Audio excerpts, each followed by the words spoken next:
আমি ফেসবুকে ঢোকার পরে দেখলাম ফকিরবাড়ি দরবার শরীফ মিরপুর ঢাকা মিরপুর ফকিরবাড়ি দরবার শরীফ অনেক বিশাল বড় খেদমত ওনার আলহাজ সৈয়দ ফকির মুসলিম উদ্দিন আহমদ নুরি পেশা হুজুর তিনি দুনিয়া থেকে বিদায় হয়ে গেছেন। ইন্না লিল্লাহি ওয়া ইন্না ইলাইহি রাজিউন। আরো দুঃখ ভারাক্রান্ত মন নিয়ে বলছি, ওনার 2 দিন আগে মাত্র ওনার বড় ভাই ইন্তেকাল করেছেন। যে ভাইটা ছিল ওনার ঢাকা শহরের অনেক একটা বড় মানে সহযোগী, ভাই বড় ধন রক্তের বাঁধন, একসাথে মিল্লা থাকলে বহুত উপকার। তো এই ভাইয়ের সুখটা উনি নাকি কাটাতে পারে নাই, তিনিও চলে গেলেন। যাক, ওনার একটা ছেলে আছে আমেরিকা থাকে, হয়তো সে রওনা দিবে, আসবে, তারপর জানাজা হবে। আমরা এই নোয়াপাড়াতে এই ইটাখোলা মোড়াপাড়াতে আমরা দোয়া করি আল্লাহ পাক যেন ওনার কবরটাকে জান্নাতুল ফেরদাউসের আলা মাকান হিসেবে কবুল করে, বলেন আমিন। এবং পরিবারের সবাইকে যেন ধৈর্য ধারণ করার তৌফিক দান করে। আমরা হাসতে হাসতে উলামায়ে কেরাম হারিয়ে ফেলছি, আমরা হাসতে হাসতে পীর মাশায়েখদেরকে হারিয়ে ফেলছি, আমরা উস্তাদুল উলামাদেরকে হারিয়ে ফেলছি, আমরা এখন মুরব্বী শূন্য হয়ে যাচ্ছি। দেখেন এত বিশাল বড় একটি মাহফিল, মাত্র মাঝে মাঝে কিছু মুরব্বী। তার মানে কি আপনি কি মনে করেন মুরব্বী আছে? নাই, অনেক মুরব্বী কবরে চলে গেছে, কিন্তু একদিন আমরাও চলে যাব। জবানটা খুলে বলুন হায়াতের মালিক কে? রব্বিল আলামিন খালিকিস সামাওয়াতি ওয়াল আরদিন আসসালাতু ওয়াসসালামু আলা আশরাফিল আম্বিয়া ওয়াল মুরসালিন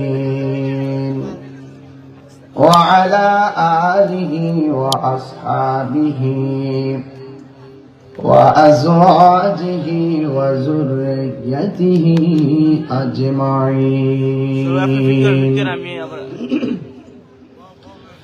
الذي أرسله بالحق بشيرا ونذيرا وداعيا إلى الله بإذنه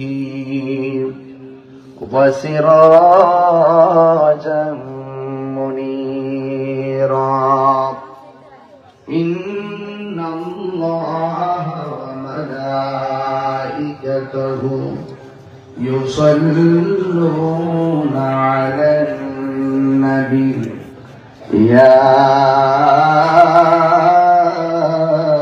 أيها الذين آمنوا صلوا عليه وسلموا تسليما اللهم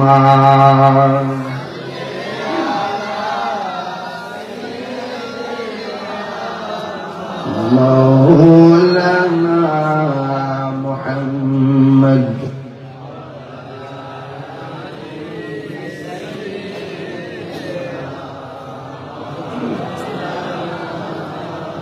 ضربمك كنت উচ্চ আওয়াজে পড়ি আল্লাহুম্মা সাল্লি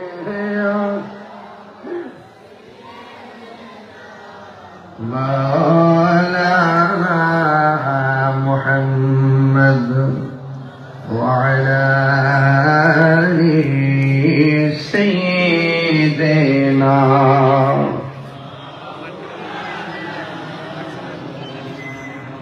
মুআজ্জাজ ওয়া মুকাররম মাধবপুর উপজেলাধীন নোয়াপাড়া ইটাখোলা মোড়াপাড়া হিজবে রাসূল সাল্লাল্লাহু আলাইহি ওয়াসাল্লাম যুব সংঘের উদ্যোগে আয়োজিত 13তম সুন্নি মহাসম্মেলন। প্রধান অতিথি হবিগঞ্জ 4 চোরারঘাট মাধবপুরের সাবেক সংসদ সদস্য বিশিষ্ট শিল্পপতি আলহাজ সৈয়দ এস.এম. ফয়সাল সাহেব, প্রধান মেহমান নোয়াপাড়া ইউনিয়ন পরিষদের সম্মানিত চেয়ারম্যান সৈয়দ মোহাম্মদ আতাউল মুস্তাফা সোহেল সাহেব, সভাপতি জগৎপুর দরবার শরীফের সম্মানিত সাজ্জাদুল মুসলিম সুন্নি জামাতের অতন্ত্র প্রহরী, আমার অত্যন্ত প্রিয়তম কাছের মানুষ, এবং আমরা আহলে সুন্নাত ওয়াল জামাতের বিভিন্ন বিষয় নিয়ে আমরা প্রায় সময় আলোচনা করি।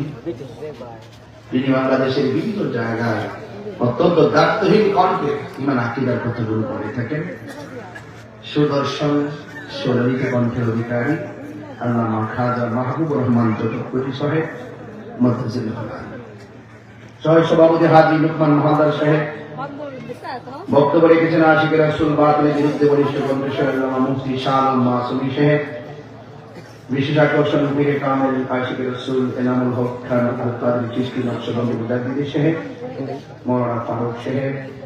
উপস্থিত আছেন হাজী আব্দুল কুদ্দুস মেম্বার সাহেব, বকুল মিয়া সাহেব, শফিকুল ইসলাম মোহাম্মদ সাহেব, মনিরুল ইসলাম মনির সাহেব, জনাব মোহাম্মদ বকুল মিয়া সাহেব। পুরস্কার দিয়েছেন লাল শাহ। ইন্তজামী কমিটির পক্ষে এটা খোলা মোড়া করা হিজবে রাসূল সাল্লাল্লাহু আলাইহি ওয়াসাল্লাম বিশেষ দ্রষ্টব্য দূরবর্তী মেহমানদের জন্য তাওয়ারুকের ব্যবস্থা আছে। উপস্থাপনা কমিটির সকল সদস্যবৃন্দ, আপনাদের সকলকে আমার পক্ষ থেকে অভিনন্দন জানাচ্ছি। মহান কারীমের দরবারে শুকরিয়া আদায় করছি। সকলে বলি আলহামদুলিল্লাহ।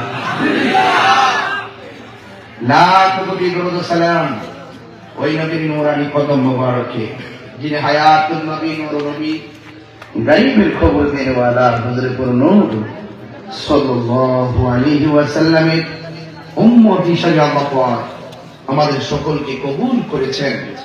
এই জন্য শুকরিয়া আদায় আবারও করি আলহামদুলিল্লাহ। আমি মাহফিল রেখে বলেছিলাম মাইক ধরবো 11টায়। আলহামদুলিল্লাহ আমি 11 স্টেজে এসেছি, কমিটমেন্ট ওকে। আমি একটু আগে যে মাহফিলটা করেছি সেটা ছিল পরমানন্দপুর। এখান থেকে আসতে সময় লাগছে আমার 15 মিনিট, ওয়াজ করলাম ওখানে 2 ঘন্টা। 15 মিনিটে আবার আরেকটি প্রোগ্রামে অ্যাটেন্ড করা বক্তাদের জন্য খুব কঠিন, কিন্তু এরপরও আমি আপনাদের মাঝে কথা বলার জন্য উদ্বুদ্ধ আছি। তবে আপনাদের আমার পূর্বে যিনি দীর্ঘক্ষণ পর্যন্ত আলোচনা করেছেন সেই কথাগুলো যেন আল্লাহ পাক আমল করে তৌফিক দান করে, আমিন করেন। আর ইন্তজামী কমিটির পক্ষ থেকে আমাকে বিষয় দেওয়া হয়েছে খবর হাসর ইত্যাদি বিষয় নিয়ে আলোচনা করার জন্য। খুব গুরুত্বপূর্ণ একটি বিষয় দিয়েছেন, কারণ আজকে যখন আমি বাড়ি থেকে বের হয়েছি, আমি ফেসবুকে ঢোকার পরে দেখলাম ফকিরবাড়ি দরবার শরীফ মিরপুর ঢাকা মিরপুর ফকিরবাড়ি দরবার শরীফ অনেক বিশাল বর্ষের মতন আলহাজ সৈয়দ ফকির মুসলিম উদ্দিন আহমদ নুরি বিশ্ব হুজুর তিনি দুনিয়া থেকে বিদায় হয়ে গেছেন। ইন্না লিল্লাহি ওয়া ইন্না ইলাইহি রাজিউন। আরো দুঃখ করার ভারাক্রান্ত মনে বলছি, ওনার 2 দিন আগে মাত্র ওনার বড় ভাই ইন্তেকাল করেছে। যে ভাইটা ছিল ওনার ঢাকা শহরের অনেক একটা বড় মানে সহযোগী, ভাই বড় দল রক্তের বাঁধন, একসাথে মিল না থাকলে বহুত উপকার। তো এই ভাইয়ের সুখটা উনি নাকি কাটাতে পারে নাই, তিনিও চলে গেলেন। যাক, ওনার একটা ছেলে আছে আমেরিকা থাকে, হয়তো সে রওনা দিবে, আসবে, তারপর জানাজা হবে। আমরা এই নোয়াপাড়াতে এইটা হলো মোড়াপাড়াতে আমরা দোয়া করি আল্লাহ পাক যেন ওনার কবরটাকে জান্নাতুল ফেরদাউসের আলা মাকান হিসেবে কবুল করে, বলুন আমিন। এবং পরিবারের সবাইকে যেন ধৈর্য ধারণ করার তৌফিক দান করে। আমরা হাসতে হাসতে উলামায়ে কেরাম হারিয়ে ফেলছি, আমরা হাসতে হাসতে পীর মাশায়েখদেরকে হারিয়ে ফেলছি, আমরা উস্তাদের উলামাদেরকে হারিয়ে ফেলছি। আমরা এখন মুরব্বী শূন্য হয়ে যাচ্ছি। দেখেন এত বিশাল বড় একটি মাহফিল, মাত্র মাঝে মাঝে কিছু মুরব্বী। তার মানে কি আপনি কি মনে করেন মুরব্বী আছে? নাই, অনেক মুরব্বী কবরে চলে গেছে, কিন্তু একদিন আমরাও চলে যাব। জবানটা খুলে বলুন হায়াতের মালিক কে? কথা বলতেছে মনে করছে, হায়াতের মালিক আল্লাহ। আমি কি মাহফিল আগে কখনো এসেছিলাম? না। এই মাহফিলটা কি এখানে হওয়ার কথা ছিল? জায়গা কি এখানে হওয়ার কথা ছিল? এখানেই হয় না? যাক আলহামদুলিল্লাহ। আমি মনে করছি রোডের পাশে মনে হয়, আমার ফেস লেগে গেছিল আজকে। তো যাই হোক, অনেক সুন্দর একটি আয়োজন আপনারা উপহার দিয়েছেন। বলুন, এখানে আমার পাশে অনেক মসজিদের ইমাম খতিব বৃন্দ আছেন, আমি সবাইকে ধন্যবাদ জানাই, শ্রদ্ধা জানাই। এবং বিভিন্ন ফাঁকে ফাঁকে ইমাম মসজিদের ইমাম খতিব আমাদের তরুণ বক্তা আলেমে দিনরা বসে আছেন, আর পর্দার আড়ালে হয়তো অনেক মা বোনরা আছেন। আমি সেই মা বোনদেরকে ধন্যবাদ জানাই। মা গো, আওয়াজ করে বলুন, হায়াতের মালিক কে? হায়াতের মালিক আল্লাহ। নিঃশ্বাসের কোন বিশ্বাস। গতকাল আমি ছিলাম রংপুর মাহফিল করে বিমানে এসে আবার এসে আজকে আপনাদের মাঝে, আবার এখান থেকে চলে যাবো কালকে কুমিল্লা। এইভাবে প্রতিনিয়ত দৌড়াদৌড়ি করতেছে আমাদের ওলামায়ে কেরামরা। হয়তো আপনারা অনেকে ভাবেন যে মনে হয় যেন আমাদেরকে ফোন দেয় না, খোঁজ নেয় না, এই কই থাকে না। আসলে আমরা অনেক ব্যস্ত থাকি। আর দূরত্ব কোনো ব্যাপার না, যদি মহব্বত থাকে। আর মহব্বত আছে বলেই তো আপনারা অধীর আগ্রহে বসে আছেন। বর্তমান বাংলাদেশে সুন্নিদের বিরুদ্ধে অনেক ষড়যন্ত্র চলছে। যদি আমরা ঐক্যবদ্ধ থাকি আমাদের কিছুই হবে না, যদি আলাদা আলাদা থাকি তাহলে সকলে ক্ষতিগ্রস্ত হব। কথা বলেন ঠিক কিনা? এই মাধবপুর সোনারঘাটে দীর্ঘ 22 বছর, চারাবাংলা দরবার আসছিলাম দীর্ঘ 20 বছর আগে। মারহাবা বলবেন না কেন? তো এই জন্য চলতে চলতে আপনাদের সাথে আমার একটা হৃদ্যতা হয়েছে। কিন্তু অনেক মুরব্বী দেখেছিলাম মাহফিলে ওয়াজ শুনতো, এই মুরব্বীগুলো আজকে এখন দেখি না। আমার মনে হয় ওনারা কবরে চলে গেছেন, কেউ অসুস্থ হয়ে পড়ে আছে, কেউ আমি আসতে পারে নাই। এই জন্য আপনাদেরকে অনুরোধ করে বলবো, ওই প্রাণ পাখিরা যখন নিতে আসবে সেদিনের জন্য আপনি প্রস্তুত থাকবেন। যে কোনো মুহূর্তে আমাদের কাছে আসবেন, আসতে পারে। এই জন্য আপনাদের অনুরোধ করবো, বড়াই করবেন না। ফুলের সৌরভ, মানুষের গৌরব চিরদিন থাকে না। একটা কোটিপতি যেই মাটির ঘরে শুইবে, একটা রিক্সাওয়ালাও সেই ঘরে শুইবে। একটা কোটিপতির গায়ের মধ্যে যেই কাপড়টা লাগবে, একটা ভ্যান চালকের গায়ে সেই কাপড়টাই লাগবে।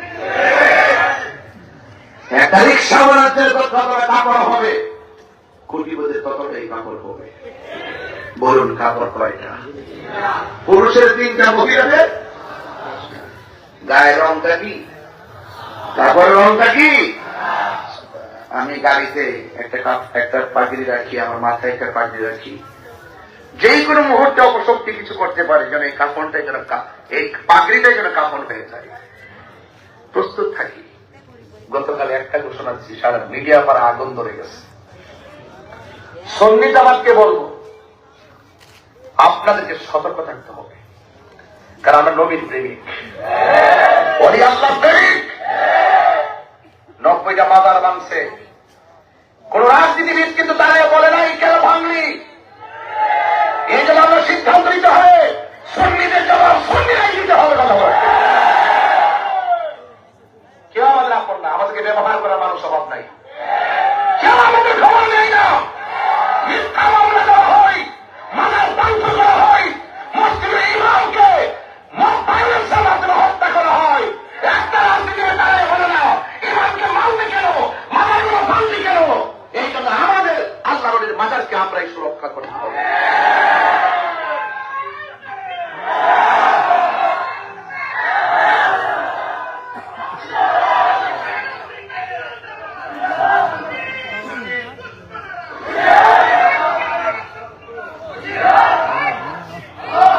আমার ভাইয়ের, আমরা কি 2 না 1? জগৎপুরী সাহেব আমার কাছে অনেকগুলা দাবি উপস্থাপন করেছেন। এই কথাগুলো যে কত ভারী, এই কথাগুলো যে কত গুরুত্বপূর্ণ, এটা আপনারা হয়তো তৃণমূল বুঝবেন না। আমরা যারা কষ্ট করে রাত দিন জাগ্রত থেকে সুন্নিয়তের কথা বলি, আপনারা হয়তো একটু আনন্দে মহব্বতে চলে আসেন। আমরা যেভাবে রাষ্ট্রদিন ঘুরে ঘুরে সুন্নিয়তের পাহারা দেওয়া, আমাদের আকাবেরা পাহারা দিয়ে গেছেন, তাদের উত্তরসূরি হিসাবে আমরা পাহারা দিয়ে রাখছি। এরপরে এক কালো ছায়া আমাদের মাথার উপরে ঘুরতেছে, এক অপশক্তি দেশের ভিতর মতো হইয়া আমাদের মাথার উপরে ঘুরতেছে, সুন্নিদেরকে নিধন করে দেওয়ার জন্য। কেন নিধন করার জন্য ঘুরতেছে? কারণ এই দেশে ইসলামের জন্য আল্লাহর ওলিগণ, যারা ওলি আল্লাহর পক্ষে আছে তারা হলো এই দেশের মালিক, আর যারা ওলি আল্লাহর বিরুদ্ধাচরণ করে ওরা এই দেশের কেউ না। কথা বলে ঠিক না বেশি? আপনার আপন কেবল আমরাই, আমাদের আপন আমরাই। এবার সিদ্ধান্ত কি আলাদা নাকি একসাথে? আমাদের আলাদা নাকি একসাথে? কেন? দেশটাকে রক্ষা করতে হবে, সুন্নিয়তটাকে রক্ষা করতে হবে। ইসলামের সুমহান জায়গাকে কলুষিত করার সুযোগ কাউকে দেওয়া যাবে না। কথা বলে ঠিক না বেশি? এখন ধর্ম রক্ষা করে গুরুত্বপূর্ণ জায়গায় যাওয়ার প্রয়োজন আছে না নাই? আপনাদেরকে অনুরোধ করবো, মরেই যেহেতু যাবো একটু লড়ে যাব। ডাক্তি পরিমাণ মামলা আজকে তথ্য দিচ্ছে ঘুরতেছে করার জন্য। আমি বলেছি আমি ভিতরে, আমি বাইরে আছি। আমার নারে রিসালাত, আহলুস সুন্নাত ওয়াল জামাত, নারে হায়দারি, নারে হায়দারি। আল্লাহ কবুল করুক। আর যখন আমিন। আমার ভাইরা, আমার কথা কেউ রাগ করেন না। আমি সাদাকে সাদা বলি, কালোকে কালো বলি। গতকাল রংপুর গিয়েছি, কি করেছে অনলাইন আপনারা দেখেছেন। আমার জন্য কোন দেশের সার্বভৌমত্বের ব্যাপার না। আমার কথা যেখানে যাব সেখানে আমার রাসূল হাজির। আমি যদি কোনো গোপন করি, আকীদার কথা যদি আমি কোনো স্বজন প্রীতির মাধ্যমে কাউকে ভয় করে গোপন রাখি, আমার রাসূল সব দেখে। আমি মুনাফিক হয়ে রাখতে চাই না, মুমিন হয়ে কবরে যেতে চাই। বলেন মুমিনের দাম কবরে কম না বেশি? আল্লাহ রাব্বুল আলামিন বলেন, ওয়াবাশশিরিল লাযীনা আমানু ওয়া আমিলুস সালিহাতি আন্না লাহুম জান্নাতিন তাজরি মিন তাহতিহাল আনহার। আল্লাহ রাব্বুল আলামিন বলেন, জান্নাতের শুভ সংবাদ মুমিনদের জন্য, জান্নাতের শুভ সংবাদ তাদের জন্য যারা ইমানদার এবং নেক আমল করে। কথা বলেন ঠিক কিনা? এই জন্য মুরাপার বাবা, ইটা খোলার বাবা, আমরা কি মুমিন না মুনাফিক?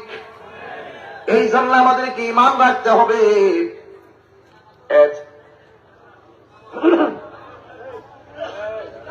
এখানে প্রবলেম আছে নাকি? আরে সর্বনাশ দিই।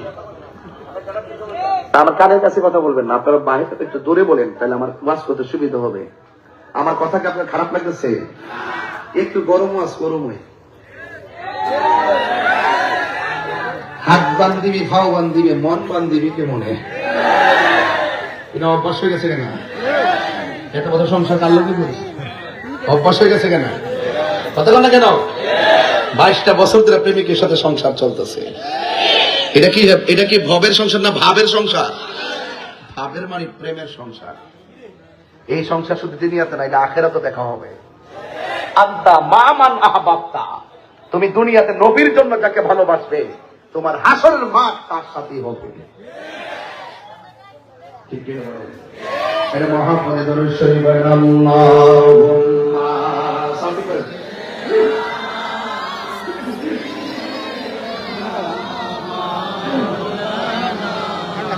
وعلى آل سيدنا درد مات كنت لا إله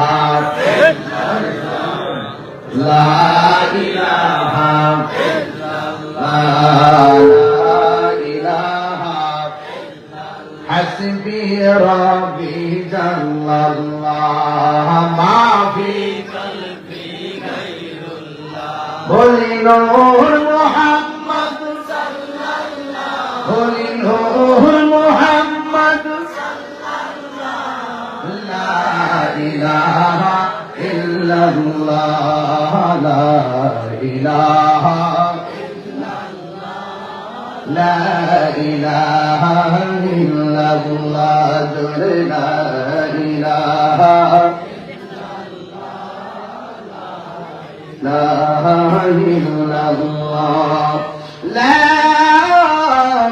إله إلا الله محمد رسول الله সাল্লাল্লাহু আলাইহি ওয়াসাল্লাম। একটা জবান বন্ধ রাখবেন না, মহব্বতে মায়ার সুরে বলুন সুবহানাল্লাহ। বন্ধুরে বন্ধুরে ও বাবা, আমার আল্লাহ রাব্বুল আলামিন কোরআনে বলেছেন, ইন্নাল ইনসানা লাফি খুসর, নিশ্চয়ই পৃথিবীর মধ্যে যত মানুষ আছে সবাই ক্ষতিগ্রস্ত। আপনিও ক্ষতিগ্রস্ত, আমিও ক্ষতিগ্রস্ত। আল্লাহ রাব্বুল আলামিন বলেন, দুইটা কন্ডিশন যার মধ্যে পাওয়া যাবে সে কোনদিন ক্ষতিগ্রস্ত হবে না। এক নম্বর হলো ইল্লাল্লাযীনা আমানু, এক নম্বর যারা ঈমানদার। দুই নম্বর যারা ওয়ামিলুস সালিহাত, যারা নেক আমল করে। একমাত্র ঈমানদাররা লাভবান। বড় করে বলুন সুবহানাল্লাহ। তাইলে ঈমানের দাম বেশি না ডলারের দাম বেশি? আরো জোরে কোন কিসের দাম বেশি? তাইলে ডলারের কাছে কি ঈমান বিক্রি করা যাবে না? হাইরে ও যুবক ভাই, আমি ধীরে ধীরে বেশি রাত্র করবো না, এই জন্য আমি ভালো করে বলে বোঝাইয়া যায়। তাই যারা ঈমানদার, যারা নেক আমল করে, এরা সারা যত মানুষ আছে সবাই ক্ষতিগ্রস্ত। এই জন্য ঈমানটা কি? ঈমানটা হলো আমার নবীর জাত এবং সিফত সম্পর্কে সর্বগুণে জানা এবং মানা। নবীকে সর্বগুণে জানতে হবে, নবীকে সর্বগুণে মানতে হবে। কারণ জানার নাম ঈমান না, মানার নাম হলো ঈমান। আল্লাহ মানা নবী মানা নয়, নবী মানলে আল্লাহ মানা হয়। আমার দেশের মধ্যে কিছু কিছু মানুষ শুধুমাত্র লিল্লাহি তাকবীর পেয়ে ডাক মারে, কিন্তু সালাত করে না। এরা জানে না লা ইলাহা ইল্লাল্লাহ জয়পা কবরের ডাক পাইলেও হবে না, আমার নবীজি সারা। ঠিক কি না? আল্লাহ মানা নবী মানা নয়, নবী মানলে আল্লাহ মানা হয়। ঠিক না? এই কথা কাহিনী কয় না, স্বয়ং আল্লাহ তাআলা কয়, আল্লাহ মানা নবী মানা নয়, নবী মানলে আল্লাহ মানা হয়। জোরে জোরে কি সুবহানাল্লাহ বলা যাবে না? আজকে যারা নবীর বিরুদ্ধে কথা বলে, তাদের বিরুদ্ধে আমরা কি চুপ থাকতে পারবো? আরো জোরে কোন পারবো? কেন পারবো না? নবীর একটা হাদিস বুঝবেন যে অবশ্যই আমাকে তাদের প্রতিবাদ করা লাগবে। আমি আব্দুল্লাহ ইবনে মাসউদ রাদিয়াল্লাহু তাআলা আনহু قال, হযরত আব্দুল্লাহ ইবনে মাসউদ রাদিয়াল্লাহু তাআলা আনহু থেকে বর্ণিত, قال রাসূলুল্লাহ সাল্লাল্লাহু তাআলা আলাইহি ওয়াসাল্লাম, আমার নবীর নূরানী জবান মুবারকে বলেন, মান জাহাদাহুম বিয়াদিহি ফাহুয়া মুমিন। যদি কোথাও যদি মন্দকারী হয়, কোথাও যদি কেউ নবীর বিরুদ্ধে কথা বলে, কেউ যদি নবীর বিরুদ্ধে কথা বলে, কেউ যদি অশ্লীল কাজ করে, আল্লাহ রাব্বুল আলামিন হাবিব বলতেছেন, এটা তোমরা হাত দিয়ে প্রতিহত করবা। আল্লাহু আকবার। জোরে বল না কেন? কি দিয়া প্রতিহত করবা? যদি তুমি হাত দিয়ে প্রতিহত করতে পারো তাইলে ফাহুয়া মুমিন, তুমি হবে মুমিন। ওয়ামান জাহাদাকুম বিলিসানিহি ফাহুয়া মুমিন। যদি হাত দিয়ে বলার সক্ষমতা না থাকে, কেউ আছে বংশ দুর্বল অথবা কেউ হাত দিয়ে বলার কোনো ক্ষমতা নাই, তাইলে তুমি কি করতে হবে? অন্ততপক্ষে জবাব দিয়েও বলতে হবে, ভাই রে তোমরা অশ্লীল কাজ করিও না, তোমরা খারাপ কাজ করিও না। অন্তত জবাব দিয়েও বলতে হবে, তাইলে বুঝবা তুমি মুমিন। এরপরে বলা হয়েছে ওয়ামান জাহাদাহুম বিকলবিহি ফাহুয়া মুমিন। যদি তুমি হাত দিয়েও বলতে না পারো, মুখ দিয়েও যদি বলতে না পারো, মনে মনে ওই লোকটারে ঘৃণা করবা, তাইলে তুমি মুমিন। এরপরে আমার নবী বলেন, লাইসা ওয়ারাআ যালিকা মিনাল ঈমানি হাব্বাতু খারদাল। আমার নবী, আপনার নবী বলেন, যদি কোনো অন্যায় দেখার পরে, কোন ধরনের অপরাধ দেখার পরে, কোন ধরনের অপরাধ দেখার পরে যদি তুমি জবান দিয়া যদি প্রতিবাদ না করো, হাত দিয়া যদি প্রতিবাদ না করো, অন্তর দিয়েও যদি ঘৃণা করতে না পারো, তাইলে তুমি মনে করবা এই তিনটা কাম যদি না কইরা ঘরের কোণার মধ্যে বইয়া বইয়া বলো, আরে অন্যায় করতে কি হয়েছে? আমার নবী বলেন কি, এই লোকটা তিনটার গুণ যদি একটাও না থাকে, তার অন্তরের ভিতরে যারা পরিমাণ ঈমান নাই। আর এখন ঠিক কিনা বলেন? এই জন্য আমাদের একজন বয়াতি আবুল সরকার, সে আমার আল্লাহকে নিয়ে স্টেজের মধ্যে ওইটা যেই শব্দ চয়নগুলো করেছে, এই শব্দগুলো অত্যন্ত বিয়াদবি হয়েছে। কথা বলেন ঠিক না ঠিক? এই জন্য এই সমস্ত কথাগুলোকে আমরা আগে সমর্থন করি না। এক নম্বর কথা হলো, এই সে যে অন্যায় করেছে, যে বক্তব্য দিয়েছে, এটার জন্য অবশ্যই তাকে মাপ দিতে হবে। এবং রাষ্ট্রীয় ভাবে অতীতেও দেখেছি অনেকে নবীকে বিরোধ গালি দিয়েছে, অনেকে আল্লাহকে গালি দিয়েছে, অনেকে শরীয়তের বহির্ভূত অনেক কথা বলেছে। এই জন্য এই দেশের মধ্যে লাগাতার এইভাবে যদি চলতে থাকে, যদি বিচার না থাকে, এইভাবে চলতেই থাকবে। অতীতের বিষয়াদি ব্যাপারে যদি বিচার হইতো, তাইলে কখনো কেউ মস্কারা করেও আল্লাহ এবং নবীর সামনে কোনো বিয়াদবি করতে পারতো না। কথা বলেন ঠিক কিনা? এই জন্য আমার নবী, আপনার নবী বলছেন, যদি কোথাও কোনো অন্যায় হয়, আমার নবী আপনার নবী বলতেছেন, তোমরা হাত দিয়ে প্রতিহত করবা, আর না হয় তোমরা জবান দিয়ে বলবা, আর না হয় মনে মনে ঘৃণা করবা। এবং যদি এই তিনটার একটাও যদি তোমার মধ্যে না থাকে, তাইলে মনে করবা তোমার ভিতরে ঈমান নাই। কথা বল ঠিক কিনা? এই জন্য আমি যারাই কথা বলেন সবাইকে বলবো, কথার ভিতরে এমন কথা বলবেন না যে কথাটা আল্লাহর সঙ্গে বিয়াদবি হয়। কথা বলেন ঠিক কিনা? বলেন। সতর্কতার সাথে কথা বলতে হবে। যদি অতীতে কেউ কোনো বিয়াদবি করে থাকে, আমি বলবো অনতিবিলম্বে তওবা করতে হবে। এবং রাষ্ট্রীয়ভাবে বলবো, এমন একটা আইন করে দেন, কেউ যদি আল্লাহ এবং নবীর বিরুদ্ধে কথা বলে, তার বিরুদ্ধে সর্বোচ্চ আইন আমরা চাই কি চাই না? সবাই সতর্ক হয়ে যান। যারাই কথা বলেন, অতীত আমি দেখেছি অনেক বক্তারা পর্যন্ত আল্লাহ সারি কথা বলতে, মা খাদিজাতুল কুবরা রাদিয়াল্লাহু তাআলা আনহার কথা বলতে, অনেক আলেমরা পর্যন্ত এই স্টেজের মধ্যে বসে বসে রাসূলুল্লাহর বিরুদ্ধে মজা করে করে কথা বলে, বিয়াদবি বলে কথা বলে, আল্লাহর বিরুদ্ধে কথা বলে, নবীর বিরুদ্ধে কথা বলে, আম্মাজান খাদিজার বিরুদ্ধে কথা বলে, আয়েশা সিদ্দিকার বিরুদ্ধে কথা বলে। অতীতে যদি এই বিচারগুলো করা হতো, তাই নেক্সট আগামীতে কেউ একটা মন্দ বলা সাহস পেত না।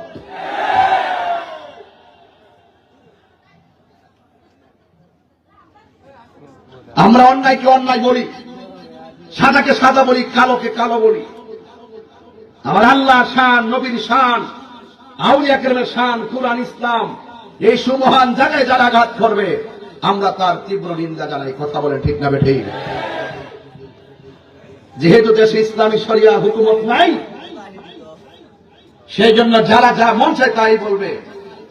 এটা আমরা বারবার বলছি যে যারাই কোন ধরনের এই কোরআন সুন্নাহর বহির্ভূত কথা বলবে, রাষ্ট্রের একটা ব্যবস্থাপনা দরকার। কথা বলেন ঠিক না বেঠিক? এই দেশের ভিতরে মব ভায়োলেন্স বেড়ে গেছে। মতাদর্শের ভিন্নতা হলেই আমি এটাও দেখেছি যে অপরাধ একজন করেন আর একজনকে আঘাত করে। এগুলো ভালো লক্ষণ নয়, এগুলো খেয়াল করে চলতে হবে। কথা বলে ঠিক না? আপনি যদি আলেম হন, আলেমের ভাষা হবে আলেমের মতো। কেউ যদি না বুঝে তাকে বুঝাতে হবে। আপনার কাজ হলো অবুঝকে বুঝ দেওয়া, যে বুঝে না তাকে বুঝানো। আপনি যদি হাতের মধ্যে যদি কোনো, আপনার হাত থেকে যদি কেউ নিরাপদ না থাকে, তাহলে আপনি মুসলমান হতে পারবেন না। কথা বলেন ঠিক কিনা? এই জন্য চলে যেতে হবে। আমার যুবক ভাইয়েরা, অনুরোধ করে বলি, আল্লাহ রাব্বুল আলামিন কোরআনের মধ্যে বলে দিয়েছেন, কাইফা তাকফুরুনা বিল্লাহি ওয়া কুনতুম আমওয়াতান ফাআহইয়াকুম সুম্মা ইউমীতুকুম সুম্মা ইউহয়ীকুম সুম্মা ইলাইহি তুরজাউন। আল্লাহ রাব্বুল আলামিন বলেন, তুমি কিভাবে তোমার রবকে অস্বীকার করছো? এই জন্য রবকে তোমরা অস্বীকার করো না, কারণ রব তোমাদের খালিক, তোমরা হলো মাখলুক। আল্লাহ রাব্বুল আলামিন আরেক জায়গায় বলেছেন, ফাবিআইয়ি আলাই রাব্বিকুমা তুকাযযিবান। তোমার রবের কোন কোন নিয়ামতকে তুমি অস্বীকার করবে? এই জন্য আল্লাহ বলছে, তোমার কোন কোন তুমি আল্লাহকে কিভাবে অস্বীকার করছো? তুমি ছেলে মুরতাদ, আল্লাহ তোমাকে জীবন দান করেছি। তুমি ছেলে নির্জীব, আমি আল্লাহ তোমার সজীব বানাইছি। তুমি ছেলে একদম অস্তিত্বহীন, আমি তোমার অস্তিত্ব দিয়েছি। অস্তিত্ব দিতে দেয় একটা পানির ফোঁটা থেকে তোমাকে রক্তে পরিণত করেছি, একটা রক্তের ফোঁটা থেকে তোমাকে গোশতে পরিণত করেছি, গোশতের টুকরা থেকে তোমাকে সুঠাম দেহ বানাইছি, বডির ভিতরে জায়গা জায়গা রড ঢুকাইছি হাড্ডি দিয়া। ও পৃথিবীর মানুষ, শুধু তাই নয়, আমি আল্লাহ রাব্বুল আলামিন তোমার ভিতরে একটা প্রাণ পাখি দিয়েছি। একটা কথা মনে রেখে বান্দা, আমি তোমার ডিজাইন করতে যাইয়া তোমার চেহারাটাকে আমি আল্লাহ নিজের হাত দিয়া বানাইছি। বাবা ঘুমায় না, তারা একটু খেয়াল করেন, দেহের দিকে তাকান, কোথায় ছিলাম, কোথায় আছি, কোথায় যাবো। যুবক ভাইয়ের আমার সামনের গ্যালারিতে অনেকগুলো মানুষ বসা, একটা চেহারার সঙ্গে আরেকটা চেহারা মিলে না, একটা নাকের সঙ্গে আরেকটা নাক মিলে না গো মা। ও মা, একটা ঠোঁটের সঙ্গে আরেকটা ঠোঁট মিলে না গো আম্মা। ও নোয়াপাড়ার আম্মা, ইটা খোলার মা, মোরা পাড়ার মা, মাধবপুরের মা, মা গো মা, চোরাঘাটের মা, তোমার মতো কত সুন্দরী বয়স্ক হওয়ার পরে চামড়া একবারে ছোট। তোমার মতো কত সুন্দরী এক সময় ছিল, আগে কত সুন্দর করে রাস্তায় হাঁটতো, এখন হাঁটতে পারে না। ও মা, তুমি কিন্তু এমন একটা পরিবারে জন্মগ্রহণ করেছো, নামাজ পড়লে তোমার বাবা তোমার বাধা দেয় না, রোজা রাখলে তোমার স্বামী তোমার বাধা দেয় না, হজ করলে তোমার আপনজন তোমার বাধা দেয় না। অথচ ইসলামের ইতিহাসে এমন একটা সময় গিয়েছে, আসিয়া নীরবে নামাজ পড়া লাগছে, ফেরাউনের যন্ত্রণায় আল্লাহর জিকির পর্যন্ত করতে পারত না। হ্যাঁ মাধবপুরের মা, ও চুনারঘাটের মা, এখন সময় আছে, রঙের ঘুড়ি আর কত দৌড়াইবা। তোমার মতো কত মা টেরি বাড়িতে রক্তাক্ত হইয়া পড়ে আছে, আর সোজা হইয়া দাঁড়াই নাই, অন্ধকার কবরে যাত্রী হয়ে গেছে। এই জন্য আল্লাহ বলে, ও পৃথিবীর মানুষ, তাই পাতা ফুরুনা বিল্লাহ, তোমরা কেমন করে আল্লাহকে অস্বীকার করছো? তোমরা ছিলা মুর্দা, আমি আল্লাহ তোমার জীবন দিয়েছি। জীবন দেওয়ার পরে কেউ এমপি হয়েছে, জীবন দেওয়ার পরে কেউ মন্ত্রী হয়েছে, জীবন দেওয়ার